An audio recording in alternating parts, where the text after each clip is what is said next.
Body ले हिंसा मामले में केंद्र सरकार ने न्यायिक जांच का फैसला लिया है।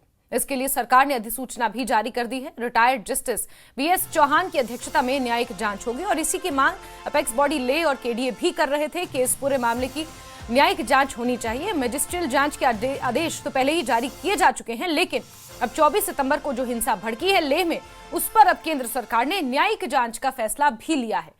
इसके लिए सरकार ने अधिसूचना जारी कर दी है और रिटायर्ड जस्टिस बीएस चौहान की अध्यक्षता में न्यायिक जांच अब कराई जाएगी।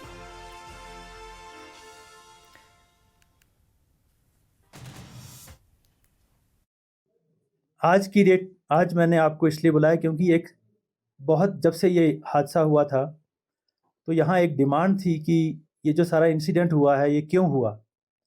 क्योंकि जब ये धरना बैठा था तो पीसफुल धरना बैठा था, ये सब ने एश्योर किया था हमें कि ये पीसफुल रहेगा। और जब ये 24 को जब ये इंसिडेंट होना भी था, जब ये इकट्ठे लोग होने भी थे, उस वक्त भी हमें डबली एश्योर किया गया था। हर एक जो कम्युनिटी के लीडर्स हैं, जो यहाँ के रिस्पेक्टेबल्स हैं, उन्होंने हमें एश्योर किया था कि कुछ नहीं होगा, ये पीसफुल रहेगा। और कम्युनिटी लीडर्स ने खुद तस्लीम किया अपनी कॉन्फ्रेंसेस में, जो प्रेस कॉन्फ्रेंस दी, कि हमारे कंट्रोल से बाहर चली गई थी सिचुएशन। तो जब भी ऐसी सिचुएशन आती है, जब बहुत सारे लोग इकट्ठा होते हैं और अगर कोई ऐसा स्पीचेस होती हैं जिससे कि इमोशंस या पैशंस बढ़ते हैं, तो जाहिर बात है यूथ जो है, जो तस्लीम खुद किया लीडर्स ने कि वो हमारे कंट्रोल से बाहर हो गए। तो वो अनफॉर्चुनेट इंसिडेंट हुआ। तो डिमांड यही थी कि ये क्यों हुआ, इसकी एक जुडिशियल इंक्वायरी सुप्रीम कोर्ट के जज के थ्रू होनी चाहिए।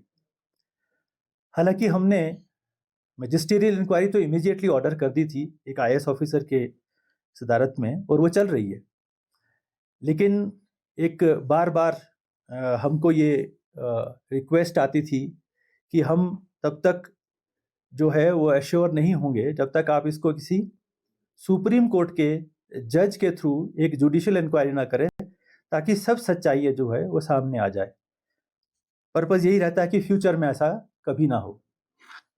तो मैंने इसलिए बुलाया है कि गवर्नमेंट ऑफ इंडिया ने ये सारी बातें ध्यान में रख के, इनकी डिमांड्स को ध्यान में रख के, क्योंकि इनसे बातचीत चल भी रही थी लीडरशिप से, तो आज ये जुडिशियल इंक्वायरी जो सुप्रीम कोर्ट के जज करेंगे वो अनाउंस हो चुकी है, उसका ऑर्डर निकल चुका है।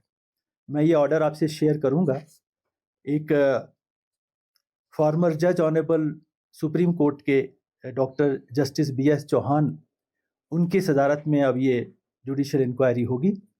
इसको असिस्ट जो एडमिनिस्ट्रेटिव जो इसका सपोर्ट या इसको असिस्टेंस है वो हमारे एक आईएएस ऑफिसर करेंगे, और इसको जुडिशियल असिस्टेंस जो है वो इस कमीशन को जो है एक बहुत ही सीनियर जुडिशियल ऑफिसर करेंगे।